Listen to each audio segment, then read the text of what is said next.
The princess and the bee. किसी जमाने में एक शक्तिशाली राज्य हुआ करता था और वहां की रानी जो चाहती थी वो हमेशा उसे मिल जाता था। वो अपने इकलौते राजकुमार को दिलो जान से प्यार करती थी, जो बहुत सुंदर था। उसने उसकी परवरिश में कोई कसर नहीं छोड़ी। बेहतरीन शाही कपड़े, स्वादिष्ट खाना, पढ़ाई के लिए ज्ञानी अध्यापक। राजकुमार जवान हुआ, उसकी शादी की उम्र हो गई। तब रानी ने उसे अपने पास बुलाया।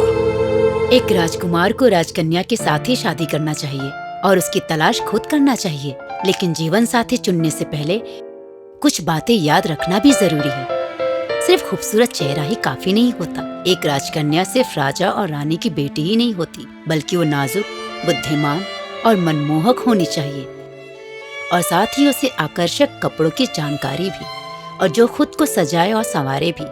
और सबसे जरूरी बात, एक असली राजकन्या की पहली पहचान उसकी यानी कि उसके बोल में मधुर वाणी होती है। राजकुमार ने रानी की बात मान ली और रानी ने उसे इजाजत दी कि वो जाके अपनी मनपसंद राजकुमारी ढूंढ ले। राजकुमार अपने अंगरक्षकों के साथ सफर करते हुए नजदीकी राज्य में पहुंचा। वो राजा के सामने हाजिर हुआ और उनसे अपना परिचय कराया। राजा उसके व्यवहार से खुश हुए क्योंकि वो बहुत सुंदर और सभ्य था। राजा उसे अपनी बेटी के पास ले गए, जिसकी अभी तक शादी नहीं हुई थी। राजकुमार खूबसूरत राजकुमारी को देखकर प्रभावित हुआ, जो कविता पढ़ रही थी। हेलो राजकुमारी। हेलो। राजकुमार को झटका लगा क्योंकि राजकुमारी के आवाज में खराश थी। तुम ठीक तो हो ना? क्या मैं तुम्हारे लिए पानी लाऊं? नहीं नहीं, मुझे प्यास नहीं लगी है। ओह ठीक है, तुम अपनी कविता पढ़ो। मुझे अभी जाना होगा क्योंकि बहुत देर हो रही है। तुमसे मिलके मुझे अच्छा लगा। राजकुमार थोड़ा परेशान था, फिर भी उसने दूसरे राज्य की तरफ अपना सफर जारी रखा। वो एक राजमहल में पहुंचा और उसने अपना परिचय कराया। राजा और रानी राजकुमार के आकर्षण से इतना प्रभावित हुए कि वो उसे तुरंत राजकुमारी से मिलवाने ले गए। राजकुमार राजकुमारी के कमरे में गया। उसने एक खूबसूरत राजकुमारी देखी जो खाने के मेज के पास बैठी खाना खा रही थी। राजकुमार ने उसे गुलाब पेश किया। राजकुमारी ने उसकी तरफ नहीं देखा, वो भुक्खड़ों की तरह खाए जा रही थी। राजकुमारी, लगता है तुम व्यस्त हो, इसलिए अब मैं चलता हूँ, तुम खाना खाओ। और राजकुमार वहां से निकल गया। कई जगह देखने के बाद भी राजकुमार को अपने मनपसंद लड़की नहीं मिली। वो परेशान हो गया और निराश होकर अपने राजमहल पहुंचा। उसके माता पिता ने उसका स्वागत किया। उसने उनको अपने सफर की सारी कहानियां सुनाई। ओह, ये तो अच्छा नहीं हुआ, पर मैं खुश हूँ कि तुमने उनमें से किसी भी लड़की को नहीं चुना। मुझे पूरा यकीन है कि उनमें से किसी से भी शादी करके तुम जिंदगी में कभी खुश नहीं रहते।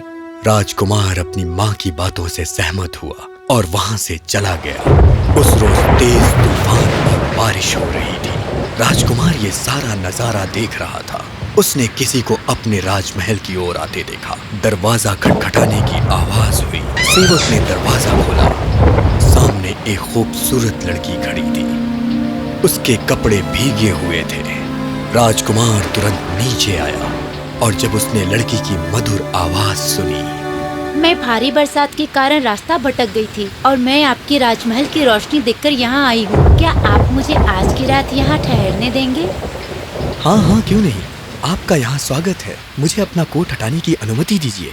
राजकुमार ने उसका अपने महल में स्वागत किया और जैसे ही उसने उसका कोट हटाया, वो उसकी खूबसूरती देख के हैरान रह गया। उसने अपने सेवक से उस लड़की का ख्याल रखने को कहा और फिर रानी के पास खबर देने चला गया। रानी उसके साथ लड़की देखने आई। रानी ने उसे देखते ही नापसंद कर दिया। ये कोई राजकुमारी नहीं है बेटा, उसके गंदे मैले कपड़े तो देखो। उसके साथ कोई सेवक भी नहीं है।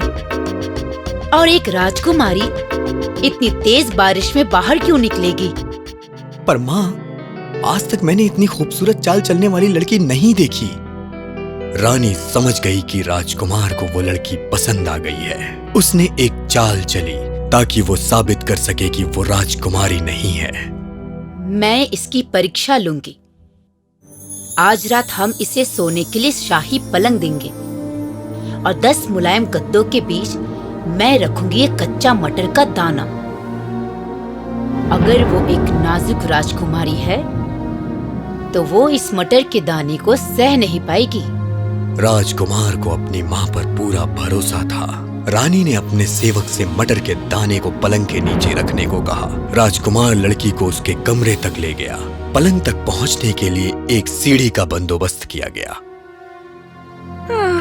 वो पूरी रात सो नहीं पाई। लड़की सुबह ही उठ गई। उसने अपने सेवक को बुलाया। मैं बहुत थकी हुई हूँ, पर राजकुमार से ये बात मत कहिएगा। ये पलंग तो बहुत ही बेकार था, मानो जैसे किसी ने ईंट रख दिया हो, और मैं सारी रात सो नहीं सकी।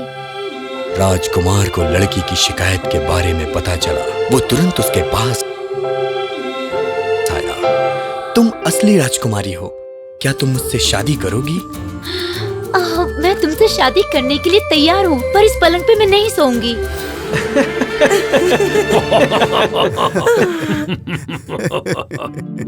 राजकुमार और राजकुमारी की शादी हो गई और वो खुशी से जीवन व्यतीत कर